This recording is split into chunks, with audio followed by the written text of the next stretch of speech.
Sudah, Bu. Baik. Baik, Ibu-Ibu sudah dipersiapkan halaman 427, seruan ke-37, surah Al-Maidah ayat 57-58. Baik, kita mulai. Bismillahirrahmanirrahim. Assalamualaikum warahmatullahi wabarakatuh. Waalaikumsalam warahmatullahi wabarakatuh. Alhamdulillahirabbil alamin. Alhamdulillahirabbil alamin alladzi bi ni'matihi tatimmus shalihat. Alhamdulillahirabbil alamin alladzi an'amana bi ni'matil iman wal islam. Alhamdulillahirabbil alamin alladzi anzala as-sakinata fi qulubil mu'minin liyazdadu imanan ma'a imanihim. Wassalatu wassalamu ala asyrafil anbiya'i wal mursalin sayyidina wa habibina wa qudwatina wa maulana Muhammadin sallallahu alaihi wasallam wa ala alihi washabihi wa man tabi'ahu bi ihsan ila yaumiddin, amma ba'd.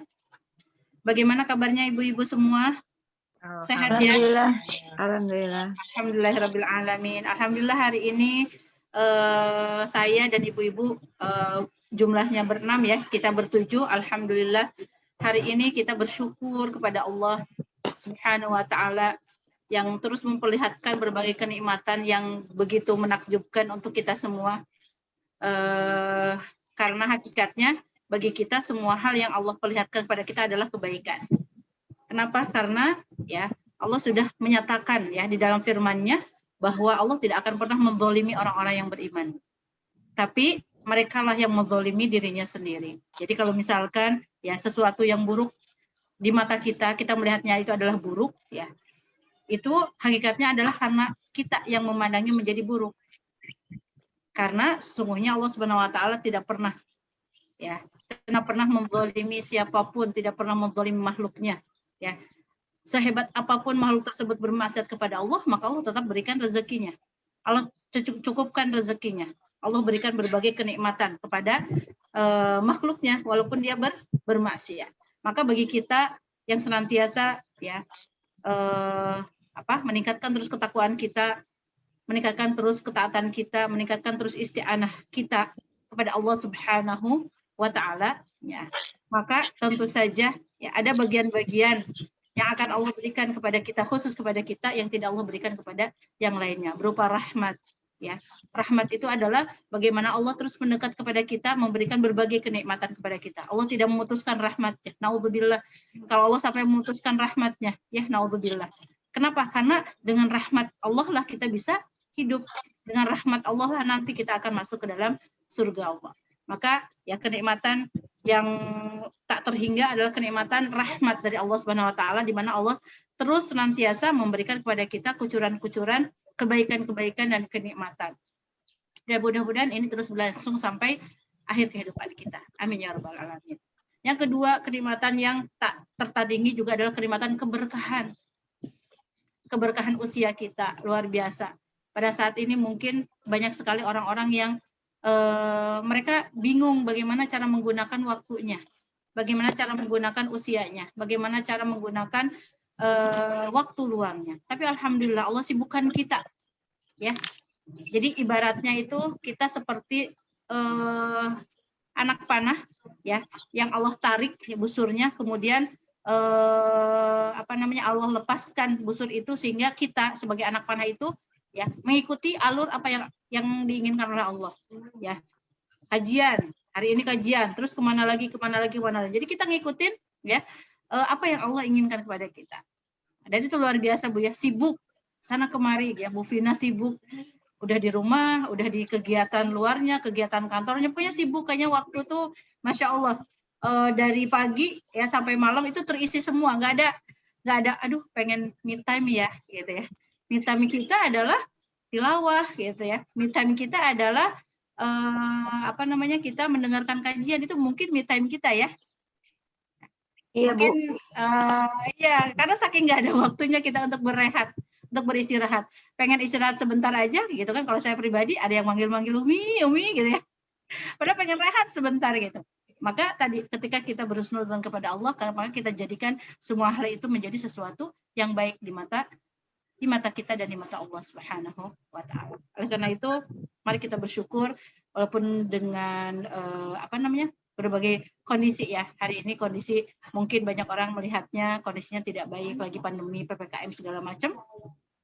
Tapi bagi kita orang-orang yang beriman, ya, satu kondisi dengan kondisi yang lain, maka kita cukup dengan mengucapkan la haula wala quwata illa billahil aliyyil azim. Ya, satu kondisi akan berubah kepada kondisi yang lain itu dengan kekuatan Allah, ya. Kita tidak punya daya upaya kecuali Allah yang berubah kondisi tersebut.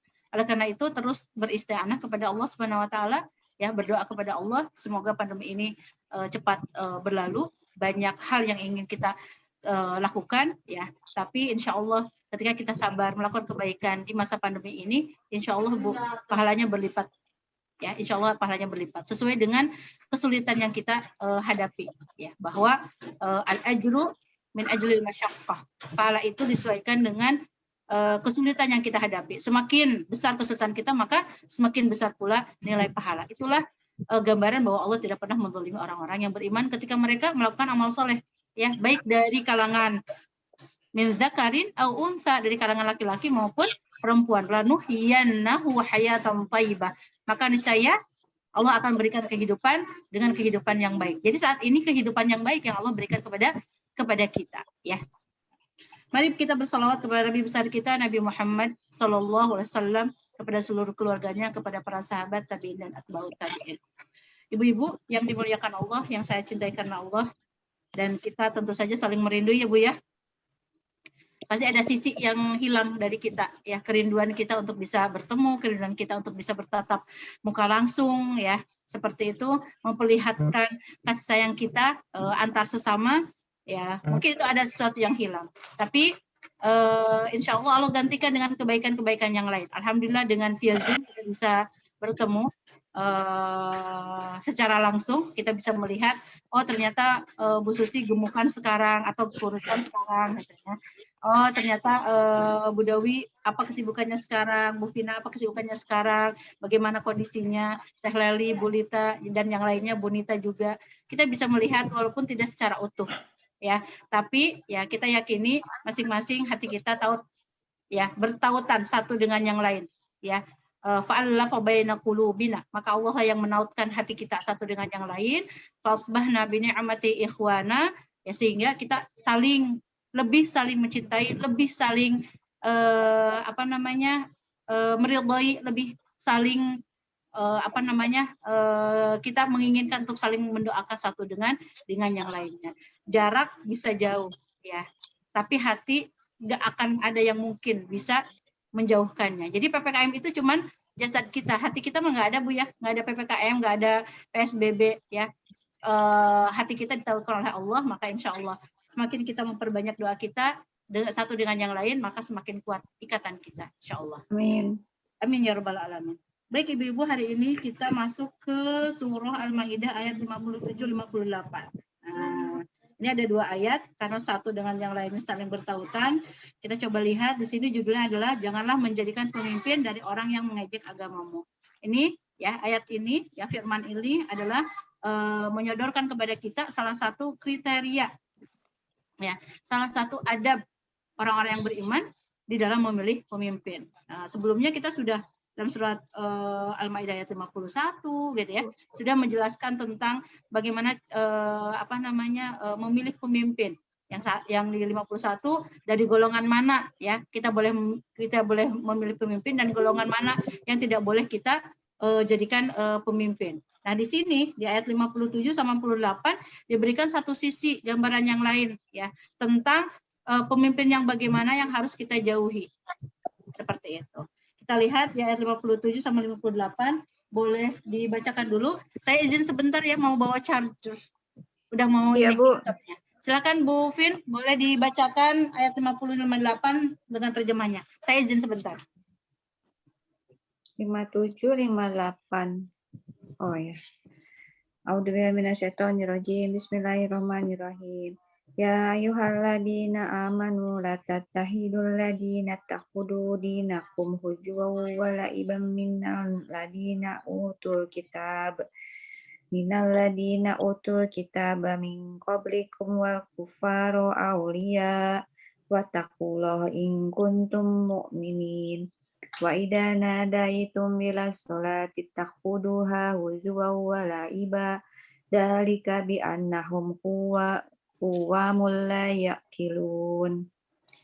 Wahai orang-orang yang beriman, janganlah kamu menjadikan pemimpinmu orang-orang yang membuat agamamu jadi bahan ejekan dan permainan, yaitu di antara orang-orang yang telah diberi kitab sebelummu dan orang-orang kafir, orang musyrik. Dan bertakwalah kepada Allah jika kamu orang-orang yang beriman. Dan apabila kamu menyeru mereka untuk melaksanakan sholat, mereka menjadikannya bahan ejekan dan permainan. Yang demikian itu adalah karena mereka orang-orang yang tidak mengerti. Ya, baik, jazakumullah Bu Fin.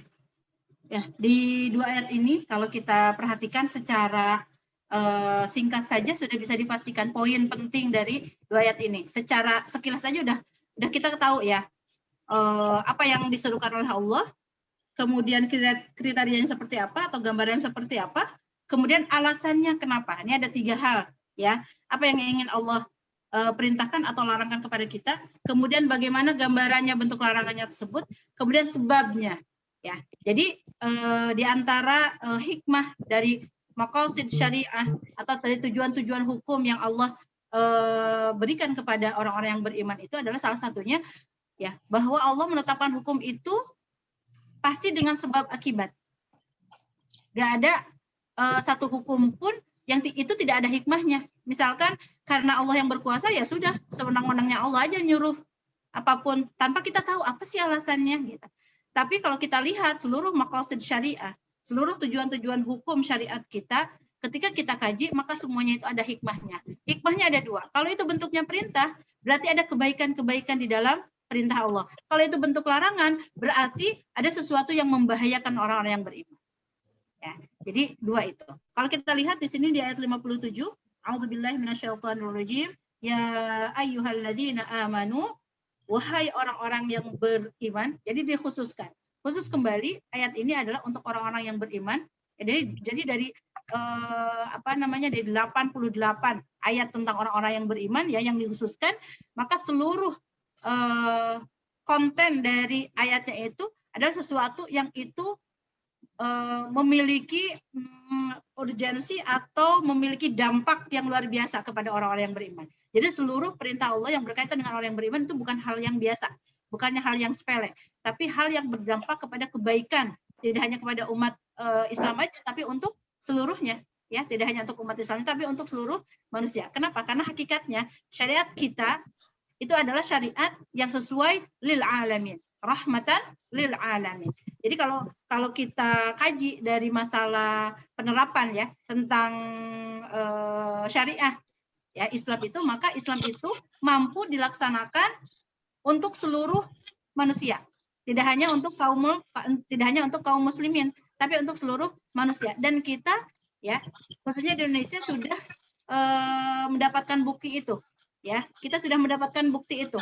Bagaimana nilai-nilai Islam itu ketika diterapkan ya, nilai-nilai yang tentu saja memiliki objektivitas ya. Karena ketika misalkan syariat Islam itu diterapkan dalam sebuah negara yang negara itu adalah berbeda agama sama ras, maka itu harus diperhatikan nilai-nilai objektivitas di mana nilai-nilai keislaman itu mampu diterima oleh seluruh khalayak masyarakat. Misalkan masalah syuro, masalah musyawarah ya. Masalah syuro, itu kan dalam Al-Qur'an Allah sudah perintahkan kepada Rasulullah ketika ada suatu perkara berkaitan dengan orang-orang yang beriman, maka syurolah bersama mereka. Dan syuro ini sudah masuk di dalam ranah pemerintahan, di dalam ranah keseharian kita gitu ya. Dalam pemerintahan kan ada demokrasi dengan musyawarah mufakat. Bahkan itu masuk ke dalam Pancasila di sila keberapa, Bu?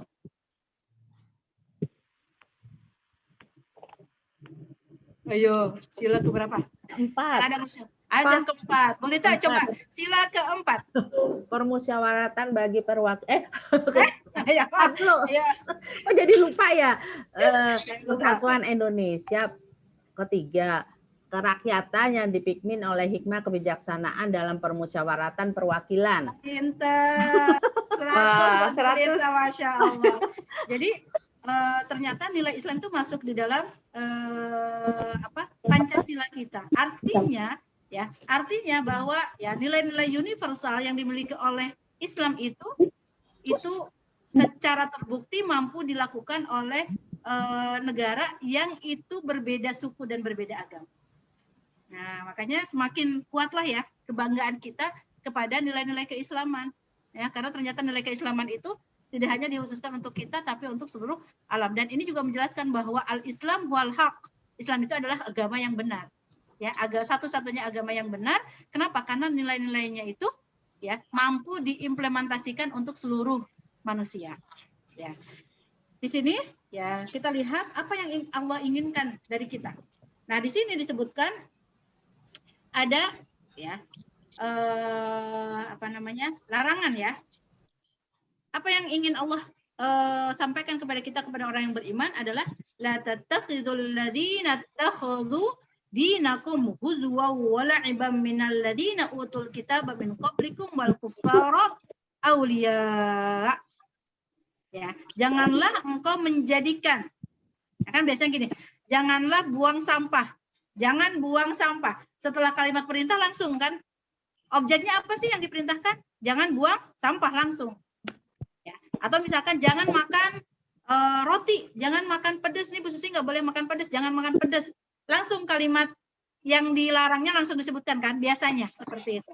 Tapi kita lihat konteks di sini, ya janganlah la tattakhidhu, kalian menjadikan, ya menjadikan apa? Nah, menjadikannya itu disimpan di belakang, aulia, ya. Janganlah engkau menjadikan pemimpin, kan harusnya gitu ya. Tapi aulianya disimpan di belakang. Kenapa? Karena Allah ingin menjelaskan secara detail, ya, apa yang nggak boleh diambil itu. Nah, di sini disebutkan, janganlah kamu menjadikan, ya, la tattakhidhu alladzina takhadhu dinakum huzwa wa la'iba. Yang mereka menjadikan dinakum, ya, agama kalian itu adalah huzwa, sebagai bahan ejekan, wa la'iba, dan permainan. Jadi tidak boleh menjadikan, ya, orang yang menjadikan agama kita sebagai ejekan dan sebagai permainan. Siapa mereka? Ya, minal ladina utul kitaba min qablikum, ya, itu diantara orang-orang yang telah diberi kitab sebelumnya, ya, berarti orang-orang Yahudi sama orang-orang Nasrani, dua kelompok itu. Walaupun nggak disebutin, kita udah tahu nih, yang diberikan kitab itu, kitab samawi itu cuma dua, ya, Yahudi, Nasrani, dan kita kan, kaum muslimin. Kaum mukminin kalau disebutkan di awal, berarti tinggal dua kelompok itu. Itu orang-orang Yahudi sama orang Nasrani. Ya, wal kuffar, plus orang-orang kafir, ya, plus orang-orang kafir, plus orang-orang kafir. Nah, orang-orang kafir itu adalah yang mereka tidak berikan kitab samawi, tidak diberikan kitab langit, ya, mereka tidak memiliki kitab, ya, kitab mereka adalah kitab Yadawiyan, kitab yang ditulis oleh orang, ya, misalkan seperti Buddha, Hindu, Konghucu, maka kitab mereka kan ditulis oleh tangan-tangan mereka. Ya, mereka itu disebutnya bukan utul kitab, ya. Ya, maka di sini disebutkan wal kuffar, plus orang-orang kafir. Jadi Yahudi, Nasrani, plus. Kalau sebelumnya pemimpin kita sebelumnya itu yang tidak boleh kita pilih adalah orang Yahudi sama Nasrani. Di sini ditambahin dengan al kuffar. Ya, al kuffar, orang-orang kafir. Ya, jadi kafirnya bukan satu kelompok saja, tapi kafirnya itu berbentuk kelompok. Boleh itu kelompok, boleh itu agama, boleh itu LSM atau apapun, ya. Apa yang tidak boleh dijadikan itu aulia, menjadikan pemimpin. Kalau diartikan di sini kan, janganlah kamu menjadikan pemimpin. Kalau bahasa Indonesia langsung, janganlah engkau menjadikan pemimpin orang-orang ini. Tapi kalau misalkan kita lihat konteks ayatnya, kalimat pemimpinnya disimpan di belakang. Kenapa? Kira-kira kenapa, Bu? Kalau ibu-ibu pengen ngasih sesuatu, tapi kita nggak ngasih tahu dari awal, itu pengen bikin apa? Kejutan ya? Bikin apa, Bu Dewi? Surprise apa? Bikin kejutan atau bikin orang yang dikasih tahu tuh nanti Penasaran. penasaran, betul sekali. Jadi ini membangkitkan, ya, penasarannya orang-orang yang beriman. Apa sih? Jadi kalau misalkan penasaran, maka akan didengarkan, ya, perintahnya dari A sampai Z. Kita misalkan kalau lagi ngobrol sama anak-anak atau sama murid, kemudian si murid itu penasaran, maka dia akan memperhatikan kita, tidak akan melewatkan satu huruf pun dari apa yang kita ucapkan. Betul nggak, Bu? Karena penasaran. Nah, disinilah ini merupakan tarbiyah, salah satu sarana pendidikan, ya, bimbingan pendidikan, ya, dari Allah Subhanahu Wa Taala, ya. Taujih Rabbani disebutnya, ya. Taujih Rabbani itu bimbingan langsung dari Allah, ya, mendidik orang-orang yang beriman untuk penasaran terhadap apa yang ingin Allah berikan, sehingga bangkitlah rasa penasaran tersebut, sehingga konsentrasi dengan apa yang Allah firmankan dari awal sampai akhir. Ya. Wattaqullah, dan bertakwalah kepada Allah, ya. Takutlah kepada Allah. Kenapa? Karena namanya manusia itu kan kadang lupa. Ya, kadang lupa. Kita melakukan apa yang tidak Allah perintahkan. Kadang kita terbuai, ya, sehingga kita tergiur dengan hal-hal yang luar, sehingga kita mengabaikan apa yang Allah perintahkan. Wattaqullah in kuntum mu'minin, jika kalian beriman. Maka di sini nih, ya, pondasinya orang yang beriman itu ketika ingin konsisten dengan apa yang Allah perintahkan, maka harus dibangun ketakwaannya, ya, rasa takutnya. Takwa itu satu, al-khauf, rasa takut, ya, takut kalau Allah nggak ridho dengan apa yang kita lakukan, takut kalau misalkan, ya, kita mendapatkan siksaan dari Allah.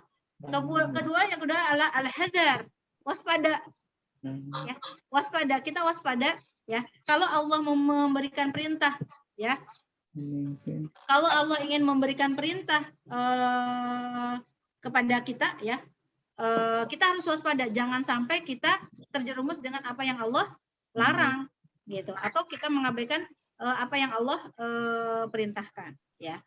Jadi terus yang berikutnya adalah melakukan langkah-langkah preventif.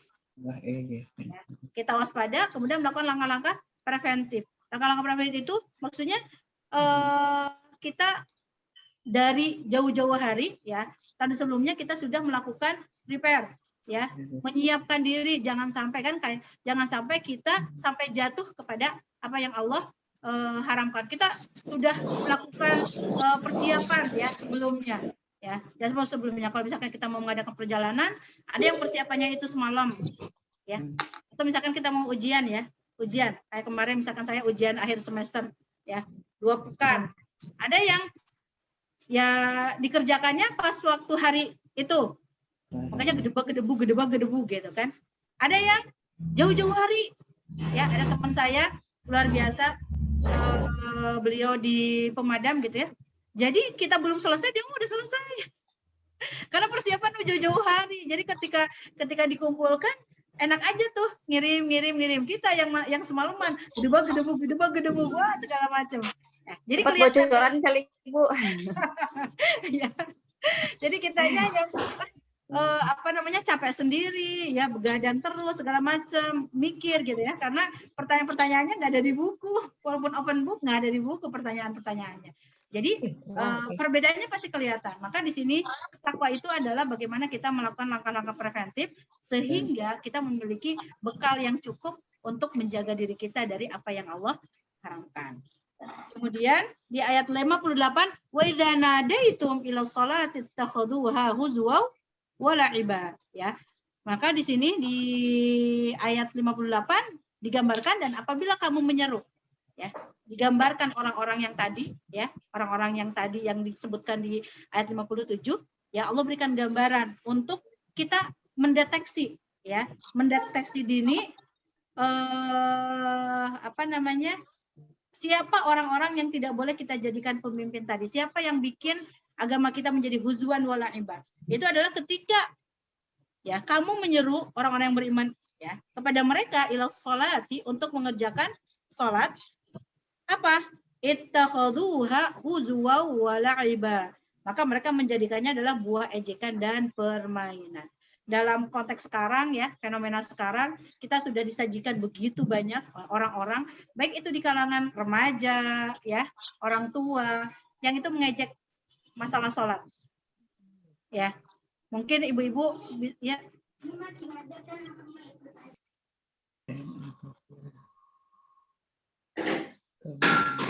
Sebentar, ya. Oh, ya udah, iya boleh. Ya. Baik, ya, Bu, mohon maaf, ya, ada iklan lewat. biar segar iklannya. Apa tadi? Jadi kita disajikan ya banyak sekali video-video ya, mungkin tidak di tahun ini, tahun sebelum-sebelumnya gitu ya, bagaimana anak remaja ya mereka menjadikan sholatnya itu adalah huzwa wa la'iba ya, menjadi bahan ejekan. Tentu Bu, ya namanya anak-anak generasi muda ya, mereka melihat dari role model yang ada.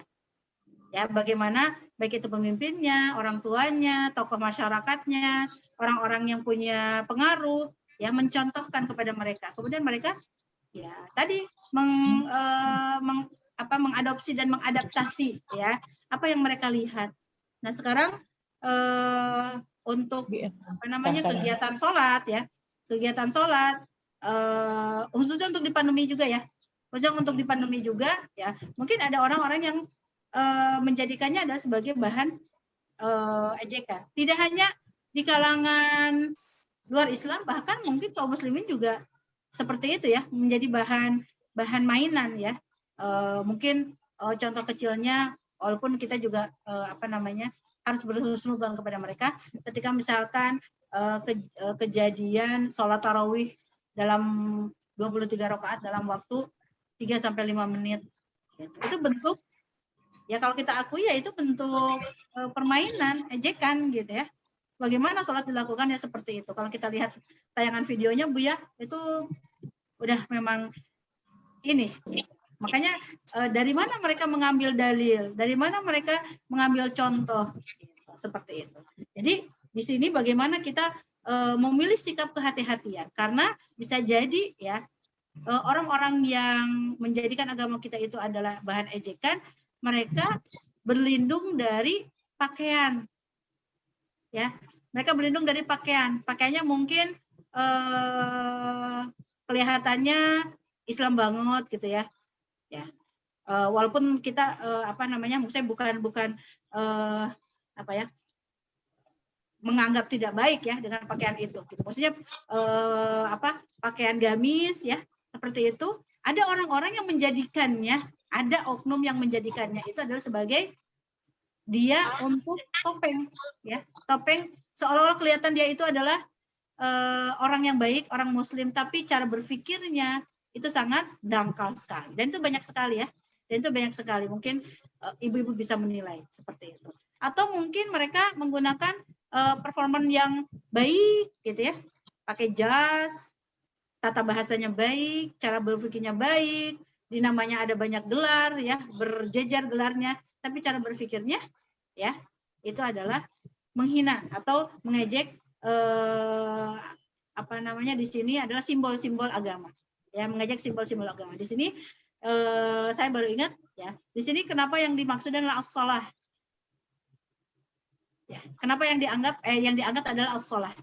Ini yang disebutkan di sini itu sebetulnya bukan sholat saja Bu, bukan juz'un wahidun, bukan bagian sholat saja, tapi seluruh simbol-simbol keagamaan, seluruh syiar-syiar keagamaan.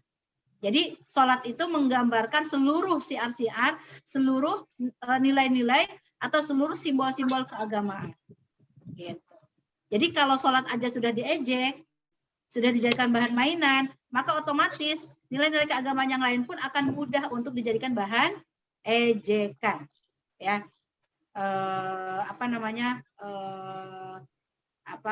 baik itu misalkan saum, baik itu haji, ya, yang belum haji sekarang yang ditunda bersabar ya, ibu-ibu. Kemudian zakat, sedekah dan yang lainnya. Maka kenapa as-salat itu diangkat sebagai simbol di sini ayat ini? Karena kita tahu ya, dalam sebuah ungkapan as-salatu imaduddin. Salat itu adalah tiangnya agama. Kalau tiangnya sudah dirusak, maka bangunan akan rusak. Ya. Jadi salat itu merupakan imaduddin sebagai tiangnya. Kalau dia berani sudah mengganggu tiangnya Islam, tiangnya agama, maka dia sudah berani mengaduk-aduk nilai-nilai yang lain. Seperti itu maksudnya. Bisa dipahami Bu ya? Kenapa yang di sini yang diangkatnya itu adalah as-shalah. Dzalika bi annahum qaumul la yaqilun. Ya. Kenapa mereka melakukan tersebut? Ya.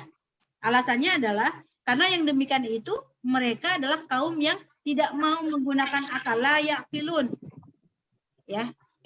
Tidak mau menggunakan akal, artinya bukan nggak pintar, tapi dia tidak menjadikan akalnya itu sebagai sarana untuk beriman. Tapi menjadikan akalnya itu ya tidak satu koridor dengan apa yang Allah inginkan. Makanya mungkin banyak saya pernah menyampaikan gitu ya dulu. Enggak tahu beliau masih ada atau enggak ya, guru besar Universitas Islam di Jakarta ya. Win. Nah, UIN, seorang wanita guru besar mengatakan bahwa dia mendukung LGBT. Ya kan? Nah, itu guru besar, profesor. Bukan nggak pintar kan Bu ya? Tapi Mulia. akalnya itu tidak dijadikan sebagai sarana untuk memahami ayat-ayat Al-Quran. Sehingga dia dengan tegas mengatakan ya bahwa LGBT itu boleh. Dan nikah sesama jenis nikah sesama jenis itu boleh. Nah, di sini adalah bi'annahum qaumun la yaqilun. Ya. Jadi ternyata kalau versi Al-Quran ya, yang layak kilun itu bukan orang gila ternyata. Ya, tapi orang-orang yang sehat, tapi tidak mau menggunakan akalnya. Kalau orang gila, yang hilang akalnya itu kan rufi al-qalam. Tidak dicatat ya, apapun yang dilakukan itu tidak dicatat kan dalam bukunya. Rufi al-qalam, diangkat penanya. Gitu. Lebih mulia dari orang-orang yang layak kilun. Ya, yang tidak menggunakan akalnya. Iya.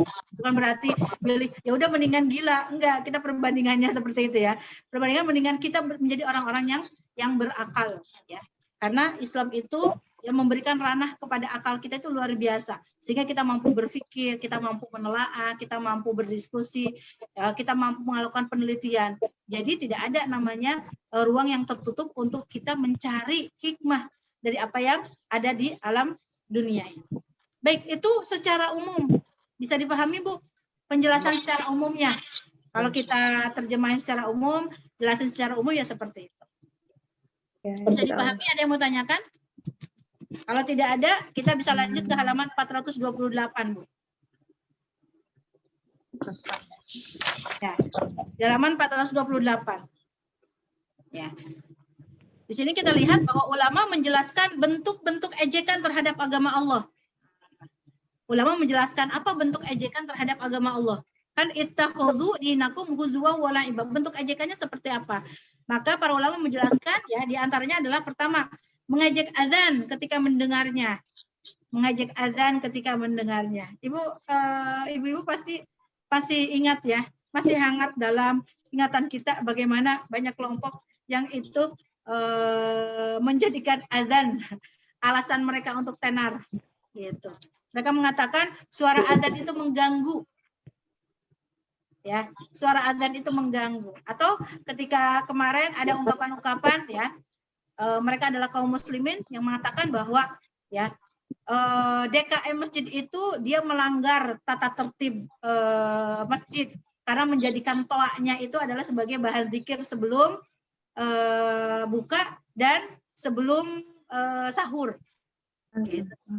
Jadi ada orang-orang yang seperti itu. Nah, itu salah satunya tadi bentuk ejekannya adalah mengejek azan, ya, mengejek azan yang dilantunkan untuk mengingatkan. Harusnya azan itu dihilangkan, gitu. Kan sekarang sudah ada azan digital, sekarang kan sudah ada waktu, jadi nggak perlu lagi azan. Jadi mengejek azan seperti itu. Itu yang pertama. Ya. Nah, tadi di sini sebutkan, contohnya di sini mengatakan ya. Telah terdengar suara keledai, gitu. Itu bentuk ejekannya seperti itu. Ya, karena itu wajar jika mereka itu merupakan kaum yang tidak berakal. Kan jauh banget antara keledai sama azan, Bu. Ya, azan itu adalah kalimat-kalimat tauhid, ya, kalimat-kalimat risalah.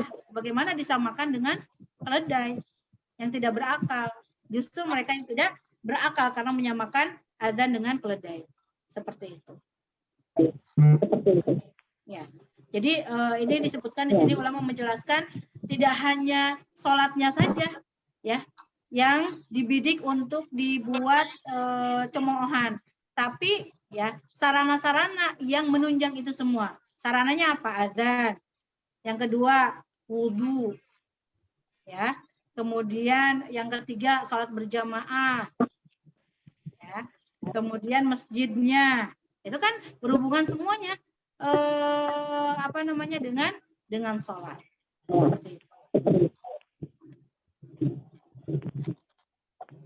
Ya, maka di halaman 428, gimana?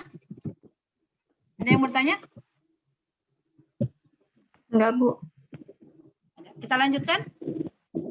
Ya, Ibnu Katsir berkata di halaman 429, Ibu-ibu, ya.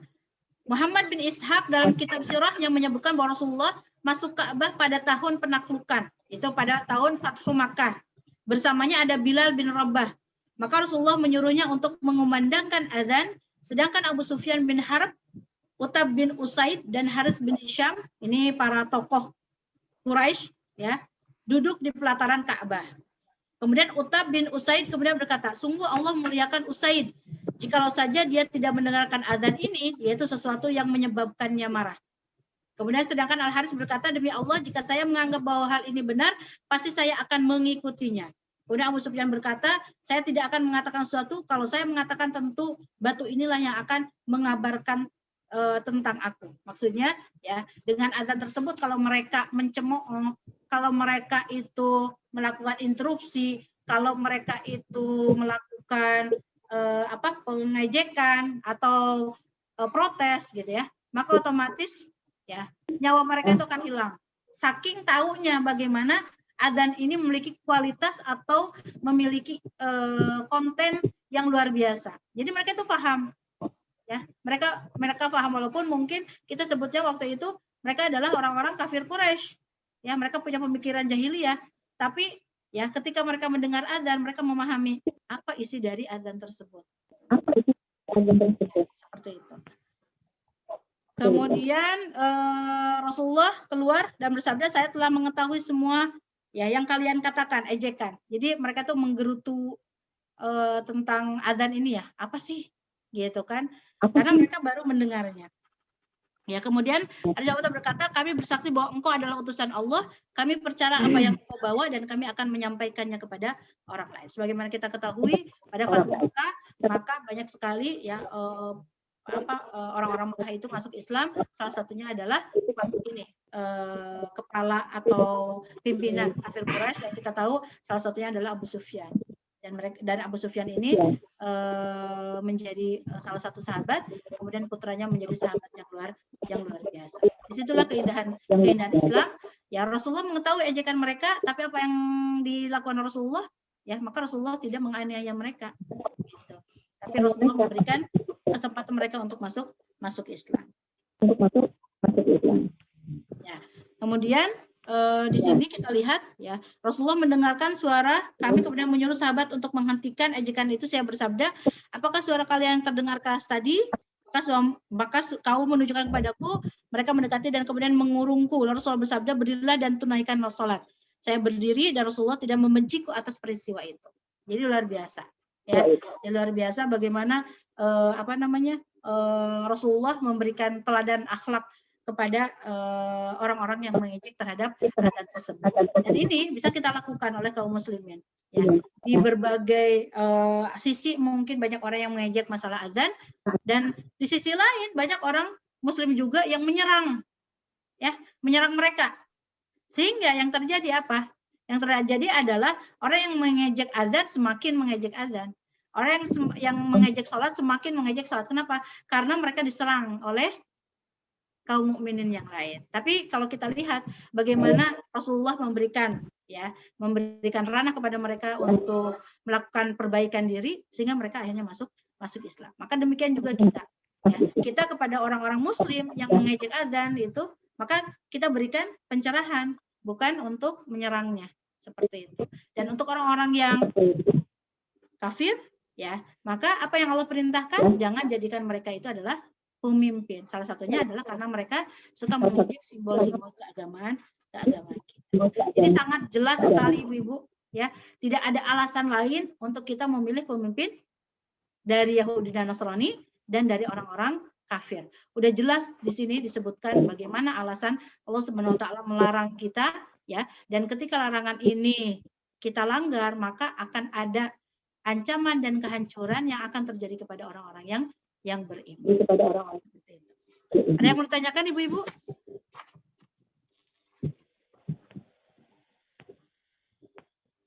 Kalau tidak ada, kita lanjut. Di halaman 430. Ya, ada sebuah pertanyaan. Kenapa engkau mengangkat pemimpin orang yang mengejek agamamu? Ya, ini ada sebuah pertanyaan. Tapi pertanyaan ini adalah bukan pertanyaan. Pertanyaan tapi bukan pertanyaan. Ya. Jadi kalau kita suka bilang udah tahu sakit, terus malah misalkan gitu ya, udah tahu sakit, terus kenapa kamu main? Nah, pertanyaan kenapa kamu main itu bukan pertanyaan. Ya, tapi memberikan penjelasan gitu. Ngapain gitu. Nggak ada manfaatnya kamu melakukan tersebut. Ya. Nah, di sini kita lihat ya, wahai kaum muslimin, kenapa engkau mengangkat pemimpin dari orang yang mengejek agamamu? Ya. Jadi dia sudah mengejek agama kita, terus kita kekeh untuk menjadikannya pemimpin. Dia sudah menyakiti kita, walaupun tidak secara jasad mungkin ya secara agama kita, tapi kita kekeh jadiin dia pemimpin. Jadi ada sebuah pertanyaan yang bertolak belakang gitu ya. Kamu tuh udah disakiti, agama kamu udah di ini, tapi kenapa kekeh? Kekeh itu apa ya? Kenapa kekeh itu apa sih bahasa Indonesianya? Kenapa masih tetap aja gitu? Masih tetap aja mau jadiin mereka itu adalah para pemimpin seperti itu. Ya. Maka ejekan dan permainan ya merupakan perbuatan orang kafir, sebagaimana terjadi pada ahli kitab, yaitu khususnya orang Yahudi. Ya, ketika awal-awal Al-Quran turun kepada Nabi Muhammad sebagai petunjuk, mereka melakukan mengejek ayat Al-Quran tersebut. Baik misalkan mengatakan bahwa ayat Al-Quran itu adalah Rasulullah yang menulisnya, ya, atau mereka mengejeknya itu adalah Al-Quran itu adalah sihir, atau mereka mengejeknya bahwa Al-Quran itu adalah sesuatu mantra-mantra, ya, mantra-mantra ruqyah, ya, atau mantra-mantra yang dari Rasulullah, atau mereka mengejeknya bahwa ayat Al-Quran itu merupakan buatan dari orang gila, ya, orang majnun, yaitu Rasulullah SAW, sehingga orang majnun itu, orang gila itu nggak nyambung apa yang ditulisnya. Ya, itu kan merupakan ejekan-ejekan. Kemudian mereka itu mengejek dengan membandingkannya dengan Taurat. Ya, dengan Taurat. Nih, Taurat mah begini, Al-Quran begini. Apaan itu Al-Quran? Taurat itu begini, gitu ya. Dan mereka ya menutupi sebagian apa isi Taurat yang ternyata itu adalah isi Al-Quran. Seperti misalkan mereka menutupi tentang zina di dalam Taurat. Mengatakan di dalam Taurat nggak ada tuh tentang masalah zina. Di Al-Quran ada. Padahal di dalam Taurat itu ada. Mereka menutup ya tulisan zinanya itu dengan tangan mereka. Ditunjukkan pada Rasul itu nggak ada. Padahal ada. Itu adalah bentuk ejekan ya orang-orang Yahudi terhadap Al-Quran, ya, dan Al-Quran merupakan simbol dari keagamaan kita. Dan sampai sekarang ya tradisi itu masih terus berlangsung ya ibu-ibu. Tradisi mengejek Al-Quran itu dari orang Yahudi itu masih berlangsung dan terus berlangsung. Seperti itu. Baik itu dengan ejekan secara fisik terhadap Al-Quran, dengan menginjak, merobek, atau bahkan ada yang menjadikan lembar-lembarannya itu adalah buat cebok, ya. Itu ada tuh Bu ininya, kejadiannya seperti itu. Atau misalkan ya dijadikan Al-Quran itu adalah sebagai bahan untuk mereka menghinakannya. Itu loh dilempar gitu ya, dibakar, atau dirobek-robek, disebarin segala macam gitu ya. Atau mereka mengejeknya lewat isi Al-Quran.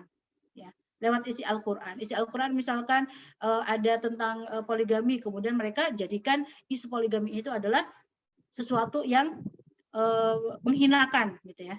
Ngapain itu Al-Quran ada poligami, padahal dibahaslah mereka secara keilmuan gitu ya. Poligami begini, sehingga ya masyarakat itu memahami tentang poligami dalam Al-Quran itu adalah sesuatu yang salah.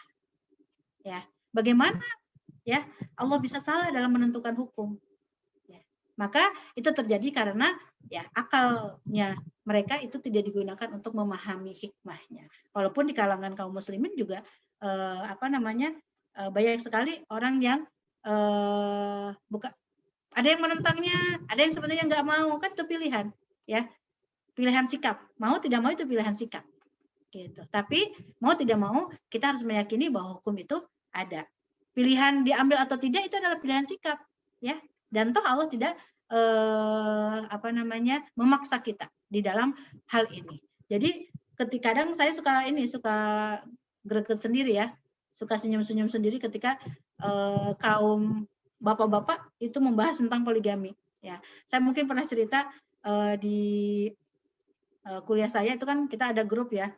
Nah, itu biasa bapak-bapak kalau udah masalah poligami itu rame banget, Bu. Wah, tingtong ini, wah rame banget. Gitu. Gemes banget. Akhirnya saya bilang begini, poligami itu bukan topik pembicaraan, tapi dilaksanakan. Gak usah banyak bicara, coba sok poligami aja gitu. Oh, udah gitu. Pada diem mereka. Ada yang berani. Jadi saya bilang gitu. Ya, maksudnya pertama jangan jadikan poligami itu sebagai bahan candaan. Dan itu mungkin ada salah satu yang ada golongan-golongan bapak-bapak yang suka jadiin bercanda. Ya, poligami itu. Sehingga jadi bahan yang apa ya? Namanya candaan gitu ya. Banyolan itu jadi saya pribadi ya sebagai perempuan gitu ngerasanya risih gitu. Karena poligami adalah hukum Allah. Hukum Allah. Dan kita sebagai orang yang beriman ya tentu saja wajib untuk menghormati, wajib untuk meyakini, tidak menjadikannya itu adalah sebagai candaan. Jadi istilahnya yang bawah itu ada yang mengatakan bercanda Bu Susi gitu kan. Bercanda Bu Susi, saya bilang hal ini bukan candaan. Saya bilang gitu. Karena hal inilah gitu, kenapa orang-orang menganggap poligami menjadi hina, menjadi kurang bagus, karena ya cara kita menyampaikan kepada mereka itu dengan candaan, dengan banyak. Sip, itu ya Bu ya. Tentang itu udah jangan dibahas. Kita mau atau tidak itu bagian sikap Bu ya. Nggak usah ribut masalah poligami gitu kan. Itu pilihan sikap. Mau diambil silakan, enggak juga nggak apa-apa. Ya, seperti itu. Nah, di sini ya di ayat ini mengandung sesuatu yang nilainya universal, Bu. Ya. Janganlah orang-orang yang beriman ya menjadikan orang-orang yang menghina agama itu sebagai pemimpin. Ini adalah nilai umum, Bu. Tidak hanya di kalangan kaum muslimin. Orang non muslim aja mau nggak mereka dijadikan pemimpin yang menghina agamanya? Misalkan kita bertanya ya ke golongan orang Nasrani atau ke negara-negara yang notabene mayoritasnya adalah Nasrani, Yahudi gitu ya, Buddha, Konghucu. Kita tanya kepada mereka, mau nggak mereka menjadikan pemimpin orang yang sudah menghina nilai-nilai atau simbol-simbol agama mereka? Pasti jawabannya enggak kan? Pasti nggak mau gitu. Jadi pertanyaan gini, terus mengapa engkau wahai orang yang beriman masih mau ngangkat pemimpin orang yang mengejek agamamu? Pertanyaannya itu di sini. Mereka saja nggak mau, kenapa kita masih mau? Kenapa kita masih mau? Maka disinilah tadi wattaqullah, bertakwalah, tingkatkan ketakwaan kita, tingkatkan pemahaman kita, tentang ilmu kita, ya, agar kita bisa memahami makna ayat ini itu dengan sejelas-jelasnya. Jadi nggak ada istilahnya misalkan yang penting mah nggak korupsi agama apapun, ya. Yang penting dia nggak korupsi. Milih orang Islam korupsi semua misalkan, milih umat Islam malahan begini semua, sehingga tidak ada istilah yang seperti itu, ya. Jadi ya ketika orang Islam melakukan hal-hal yang buruk itu adalah pribadinya, bukan Islamnya. Kalau sekarang kan digabung ya, orang Islam itu ya Islam itu sendiri. Kalau Islamnya buruk berarti Islam itu buruk. Kalau orang Islamnya begini ya Islamnya juga begitu. Padahal ya antara nilai-nilai Islam dan orang yang melaksanakan Islam pasti berbeda. Itu harus dipisahkan. Ya, harus dipisahkan seperti itu. Nilai universal yang kedua ini adalah bagian dari toleransi. Ya, toleransi kita ya terhadap orang-orang di sekitar kita atau di luar non muslim adalah toleransi kita adalah dengan tidak melibatkan mereka dalam agama kita. Betul nggak, Bu? Tidak melibatkan mereka dalam agama kita. Kenapa? Coba Bu Ida, kenapa kita nggak boleh salah satu toleransi kita itu adalah kita tidak melibatkan mereka di dalam agama kita. Kenapa Bu Ida? Masih warnanya masih? Ya. Supaya nggak kecampur aduk mungkin Bu dengan agama yang lainnya. Satu, betul. Biar tidak tercampur aduk. Kenapa tidak boleh tercampur aduk? Hak dan batin. Mereka kan lain dan agama kita ya Islam gitu. Ya, Jadi betul sekali Bu Ida. Pintar banget Ibu Ida, Masya Allah. Ya, jadi ya mereka kan agamanya beda. Mereka nggak ngerti. Ya, jadi salah satu toleransi kita adalah tidak melibatkan mereka dalam agama kita. Ya, karena kalaupun kita melibatkan mereka, ya mereka nggak ngerti. Sama dengan ketika kita tidak melibatkan diri terhadap agama mereka. Maka kita balik lagi ke dalam surat Al-Kafirun. La a'budu ma ta'budun wala antum abiduna ma'bud lakum wala dinukum. antum abiduna ma'abud wala ana abidum ma'abadtum. Jadi kalian ibadah dengan kalian sendiri, kita ibadah dengan nilai-nilai yang sudah ya kita pahami. Jadi itulah toleransi paling tinggi, Bu.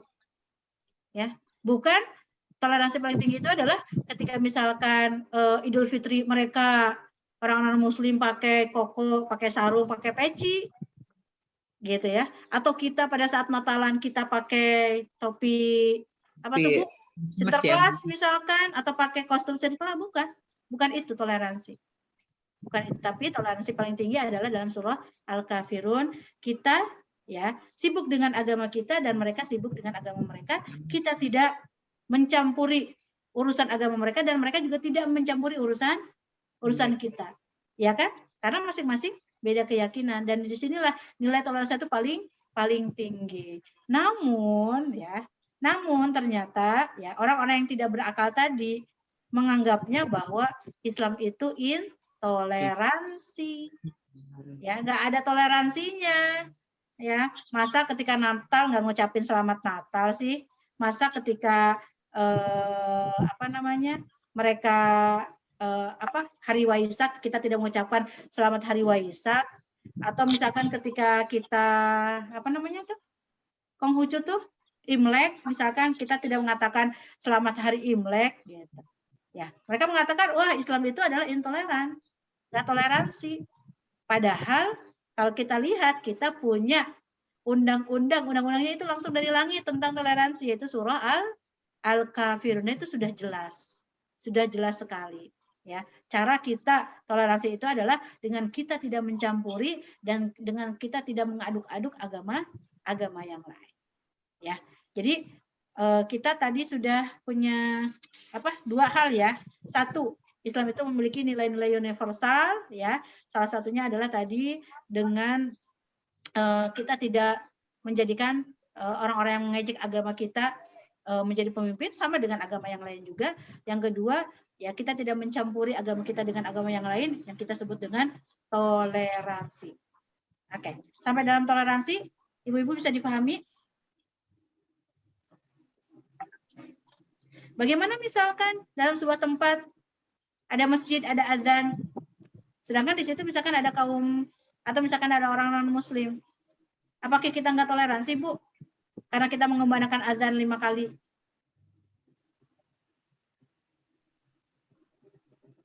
Kita toleransi nggak sama mereka? Ya, Ya, toleransi. Iya apa enggak, Bu? kalau pas hari Pas waktu azan ya azan aja tetap ya Bu.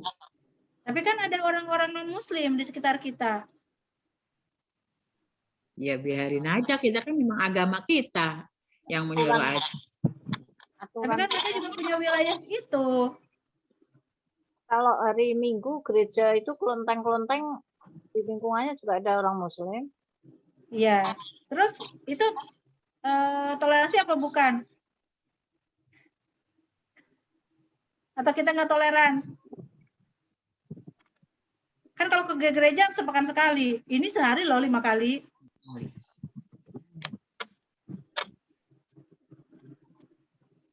Ayo, Bu Vina gimana menurut Bu Vina? Itu sih Toleransi, Bu.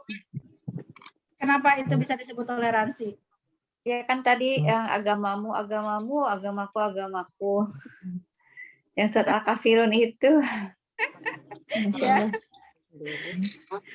Ya, Allah. iya, betul sekali apa yang disampaikan Bu Ida, Bu Dewi, Bu Vina. Tapi kita coba ambil nilai ini secara luas, secara nasional, ya, secara nasionalisme atau kenegaraan kita. Kenapa itu bisa disebut toleransi? Sebagaimana dalam hukum kita, ya, dalam demokrasi, dalam musyawarah itu diambil ya mayoritas, betul nggak Bu? Oh iya. Ya kan? Pendapat mayoritas, betul nggak? Dan yang minoritas mengikuti yang mayoritas. Mayoritas. Nah, ketika dalam sebuah wilayah tersebut itu mayoritasnya kaum muslimin, maka bentuk dari toleransi itu adalah bahwa yang non muslim ya itu menghormati apa yang menjadi bagian untuk yang mayoritas. Makanya kenapa ada masjid adzan itu bentuk toleransi. Karena itu di situ mayoritasnya kaum muslimin, mereka menjalankan ibadahnya. Seperti itu. Sama ketika misalkan ada gereja di sebuah wilayah, ya, kemudian kaum muslimin menghormati ketika mereka melaksanakan ini. Makanya kita lihat ya bagaimana toleransi itu bisa diterapkan oleh hanya orang-orang yang beriman. Di negara-negara yang mayoritas, Bu. Ya, negara mayoritas. Ya, ada nggak istilahnya non muslim itu ditindas? Mayoritas muslim nih. Di negara-negara mayoritas muslim. Indonesia aja.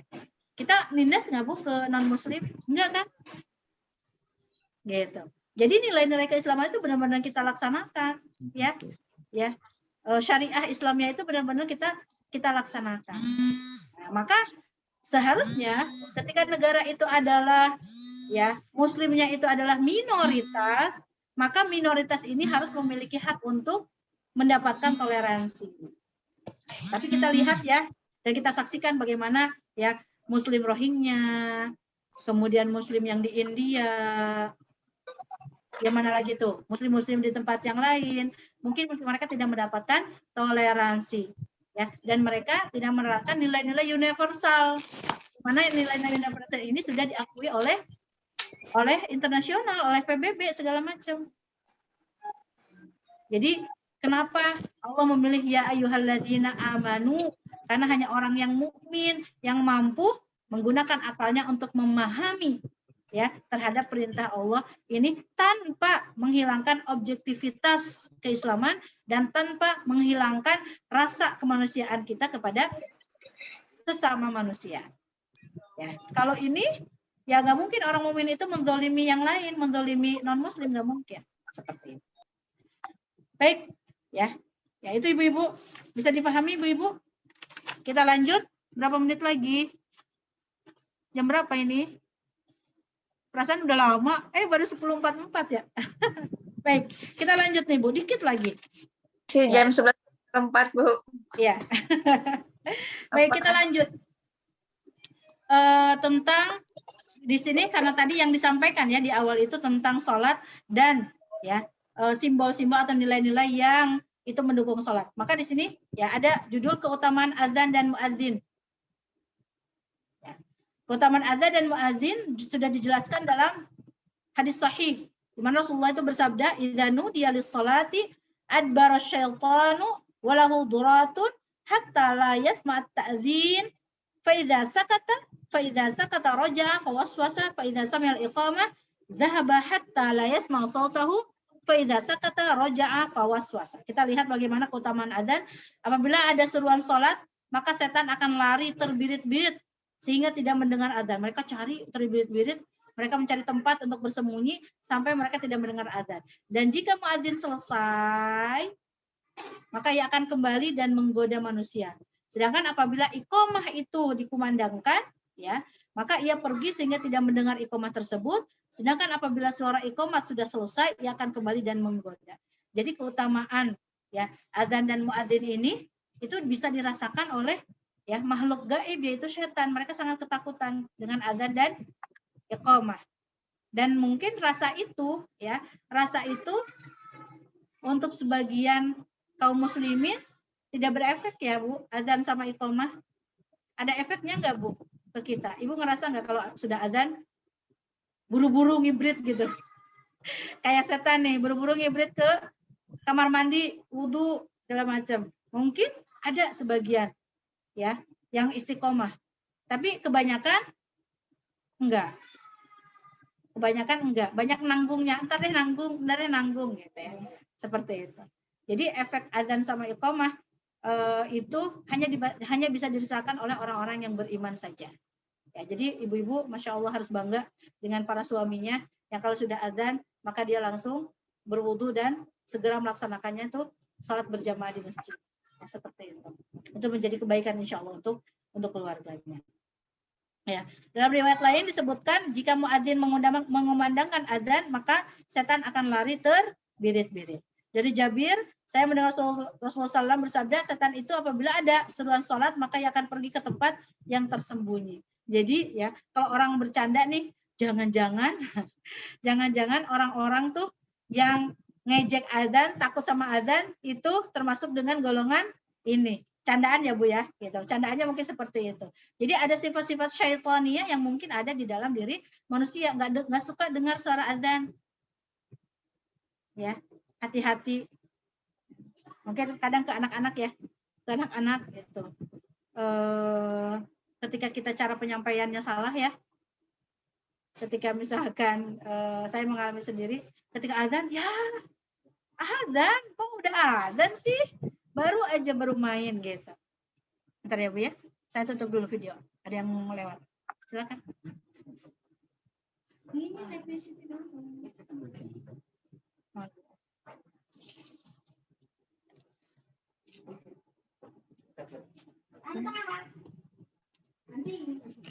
Belajar mau.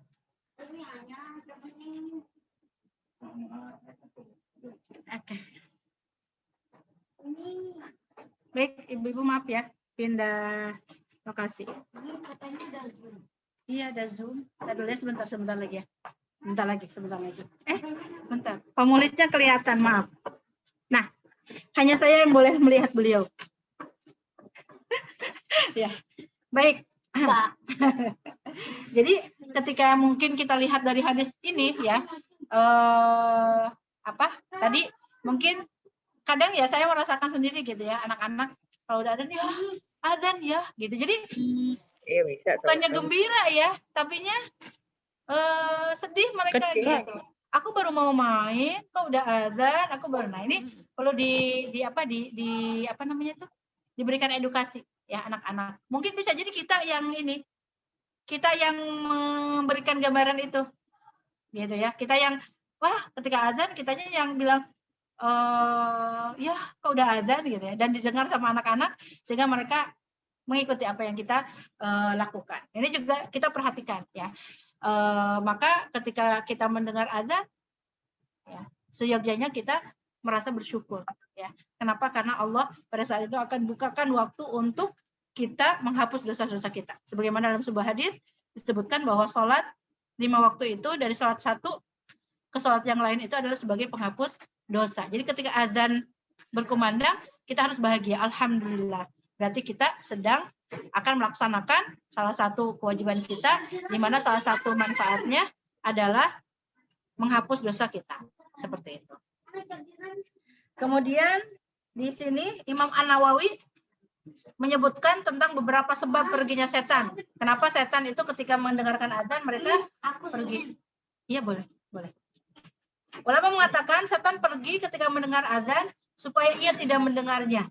Ya, hal ini juga dijelaskan oleh Rasulullah bahwa jin, manusia dan lainnya yang tidak mendengarkan azan kecuali akan dipersaksikan kepadanya besok pada hari kiamat. Qadhi Iyad, ya salah satu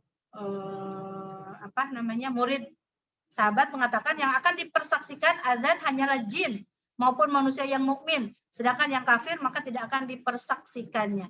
Jadi di antara salah satu adab kita terhadap azan itu adalah mendengarkan dan menjawab azan ya. Karena di situ ada penjelasan juga ya bahwa barang siapa yang mendengarkan azan, kemudian dia menjawab azan, kemudian dia berdoa gitu ya, maka doanya menjadi mustajab dan ini menjadi bagian menjadinya akan memberikan kebaikan kita di yaumil akhir. Nah, nanti Bu akan dipersaksikan Kalau misalkan orang yang beriman tidak gembira dengan azan atau bahkan lari dari azan, bagaimana nanti kita dipersaksikan? Ya, karena itu salah satu adabnya adalah kita gembira. Di antara gembira kita dengan mengucapkan apa, Bu? Syukur kan? Alhamdulillah udah azan. Ya, walaupun ini tidak bisa jadikan hukum. Oh, berarti kalau ada azan harus alhamdulillah, enggak. Gitu ya. Jadi ungkapan kita kan, kebahagiaan kita itu dengan mengucapkan alhamdulillah, alhamdulillah.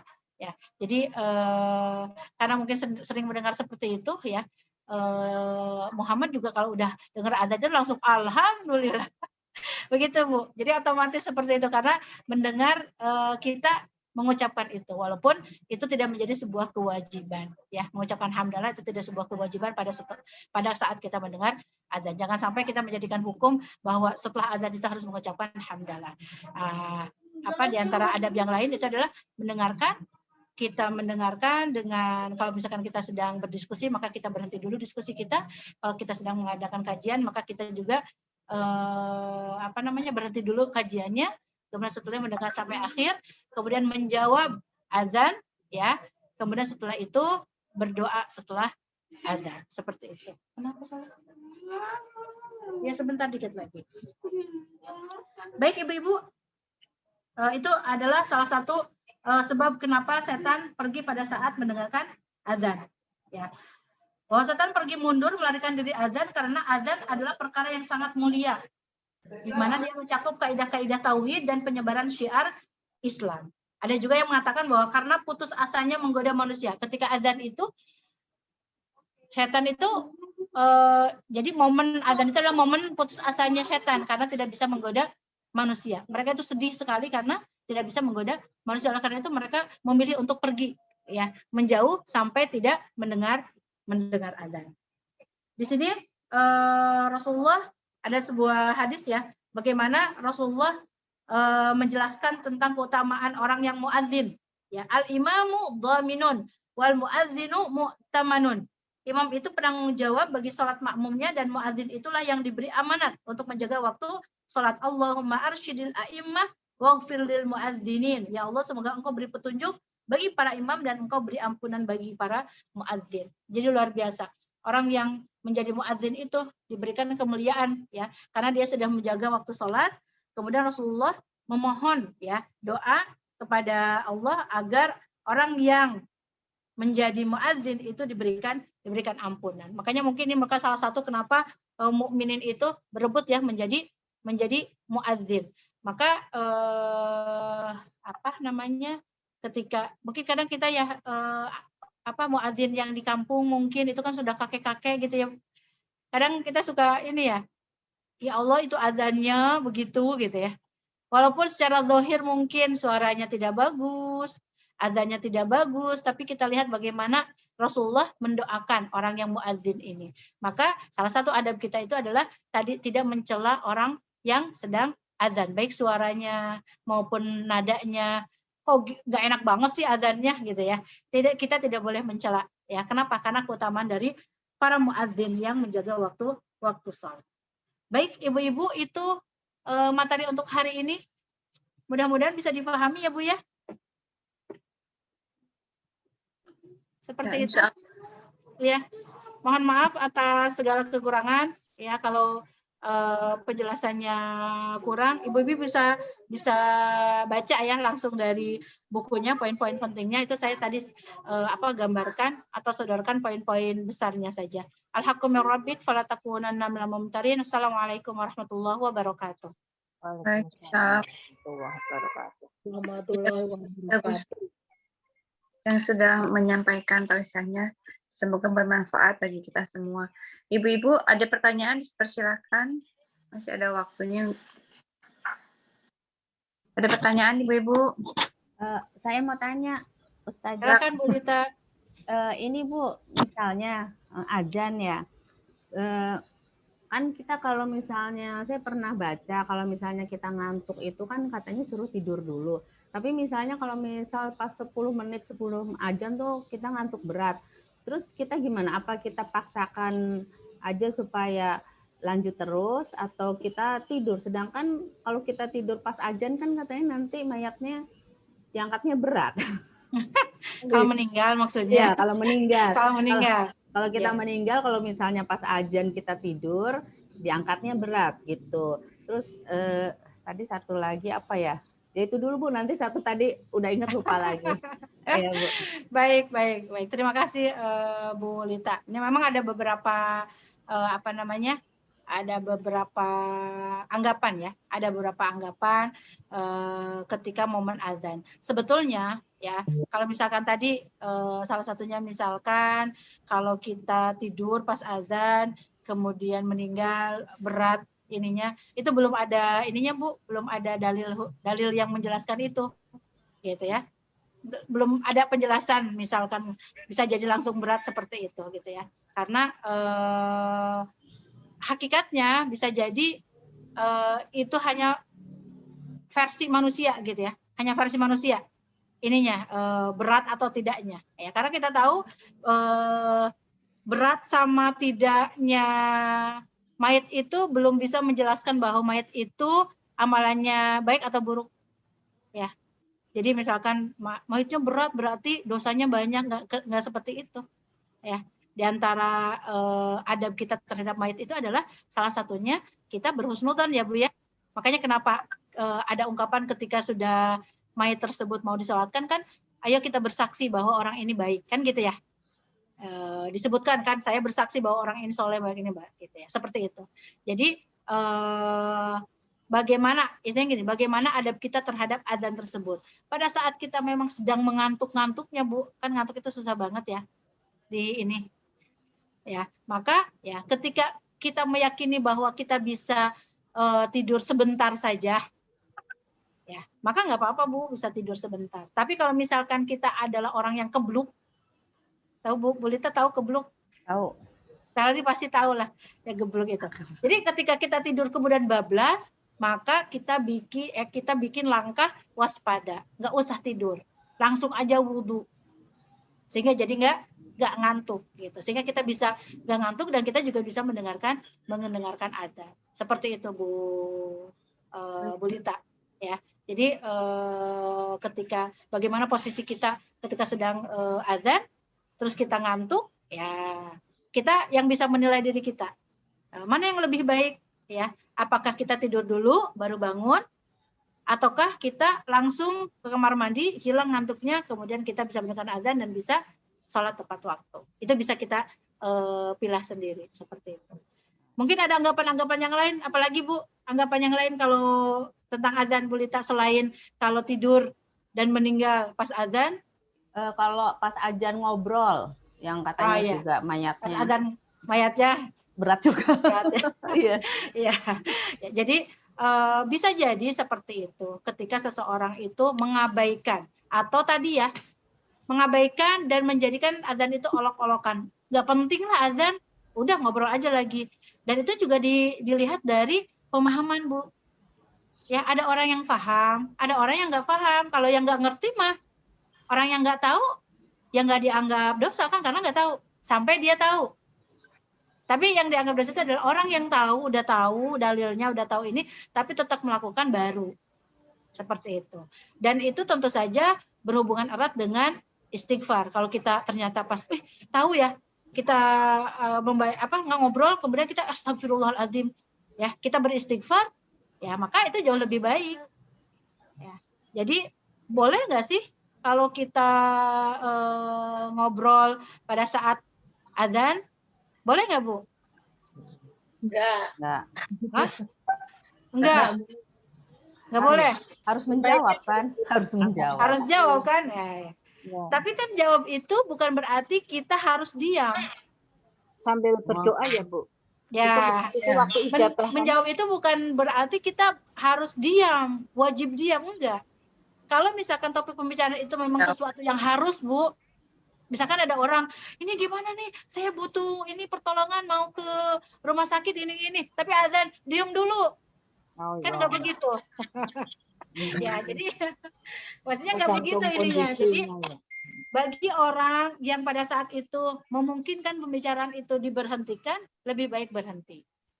Tapi ketika pada saat itu pembicaraan memang nggak bisa diberhentikan, sedang ada tamu penting, kalau nggak dijawab, nanti akan ada pemahaman persepsi yang berbeda, ya, maka kita bisa tetap ngobrol dan hati kita tetap menjawab adzan.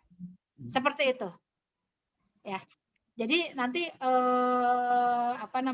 kita juga buka luas ya cara pandang kita tentang suatu hukum, ya. Karena nanti ada hukum-hukum darurat. Jangan sampai, Bu, kan tadi saya sebutkan ini adab. Adab itu berarti mustahab.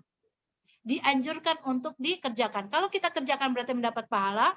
Kalau kita tidak mengerjakan berarti rugi. Nah, maka menjawab adzan itu wajib apa mustahab, Bu? Mustahab, ya.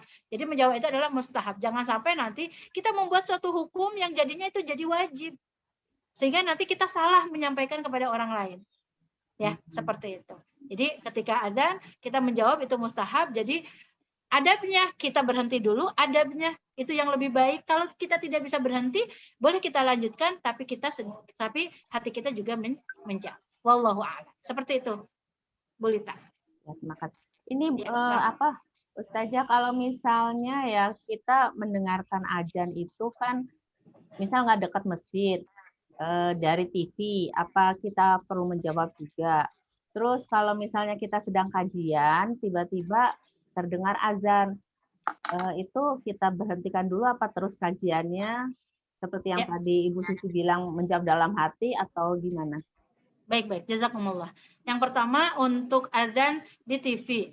Nah, untuk azan di TV maka para ulama ya berpendapat, ulama kontemporer berpendapat bahwa azan yang wajib dijawab itu adalah azan yang langsung kita dengar dari masjid.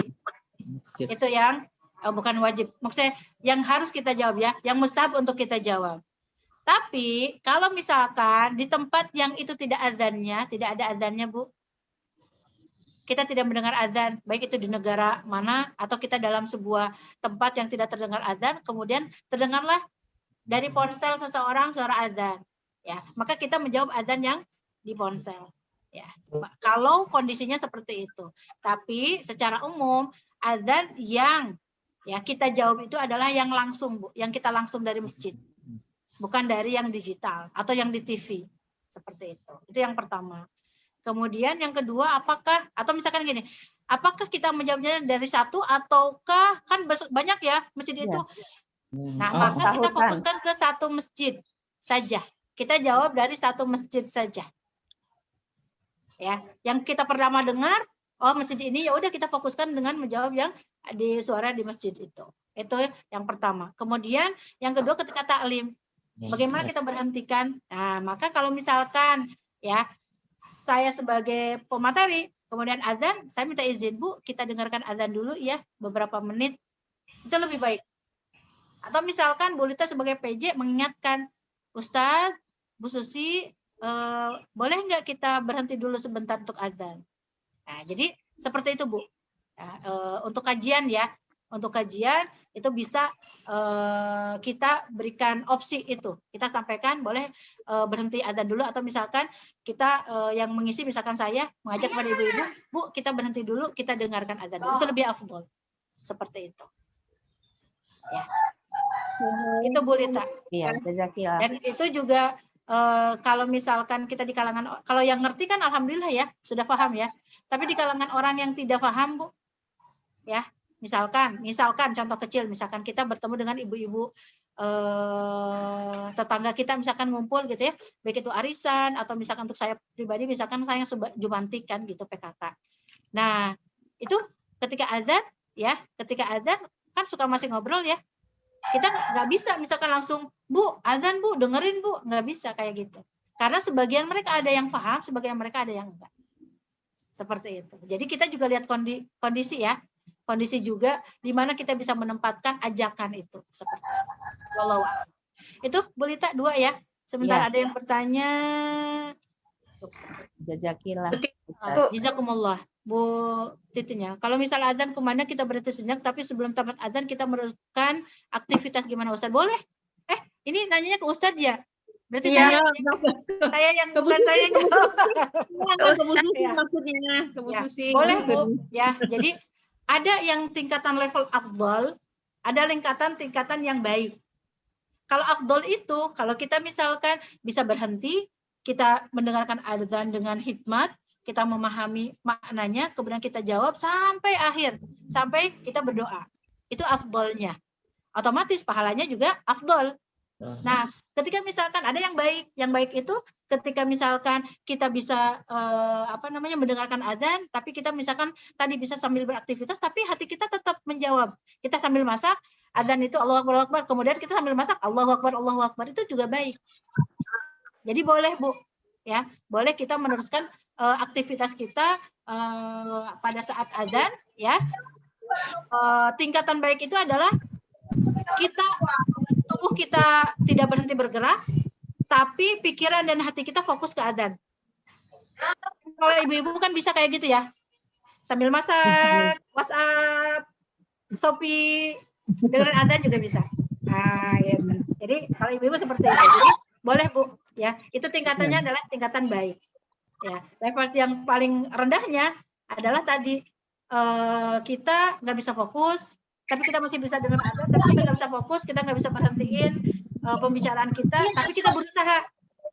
Tadi udah Allahu Akbar, ternyata udah hayya 'alas shalah, berarti ada beberapa yang ketinggalan, gitu ya. Nah itu tingkatan paling rendah.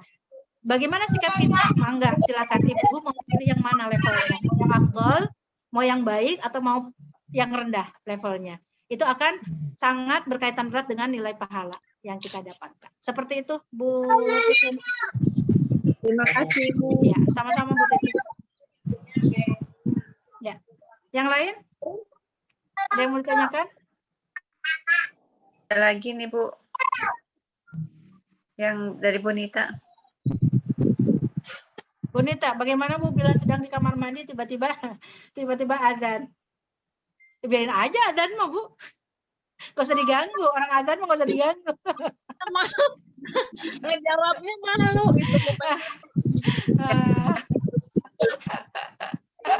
Iya. Ya kan kalau di kamar mandi kan ada adab-adab tertentu ya Bu ya. Tidak mengucapkan kalimat-kalimat thayyibah. Ya, kita tidak mengucapkan kalimat thayyibah, tapi kan hati dan pikiran kita tetap manteng ya. Tetap manteng nggak Bu? Ya kan? Tetap manteng gitu ya. Jadi ketika kita di kamar mandi kemudian adzan, ya, maka jangan mengucapkan secara lisan. Allahu Akbar gitu enggak gitu. Tapi hati kita tetap manteng, ya, tetap manteng. Kenapa? Karena ada adab-adab di dalam kamar mandi yang itu adalah lebih diutamakan ya. Seperti itu. Kemudian ya. Baik, jazakumullah Bu Nita dan Bu Titin juga. Makanya kenapa kalau setelah kamar mandi kita mengucapkannya ghufranaka. Ya Allah, kami memohon ampunanmu. Karena tadi kita di kamar mandi ya tidak mengucapkan kalimat-kalimat thayyibah secara lisan. Baik. Mungkin cukup kali ya Bu Vina ya. Ya. Ini sudah ada yang nyolek-nyolek nih katanya. Mau ngerjain itu tematik. Silakan Bu. Silakan Bu. Ya. Baik. Ya, jazakumullah. Siapa MC-nya mau ada yang disampaikan lagi atau langsung ditutup Bu Vina? Tutup aja Bu. Atau saya pamitan lebih dulu? Boleh, silakan Bu. Ya. Mungkin saya pamitan dulu ya Bu Vina ya. Iya. Ya. Enggak. Bu-ibu jazakumullah atas kehadirannya, jazakumullah juga atas perhatiannya.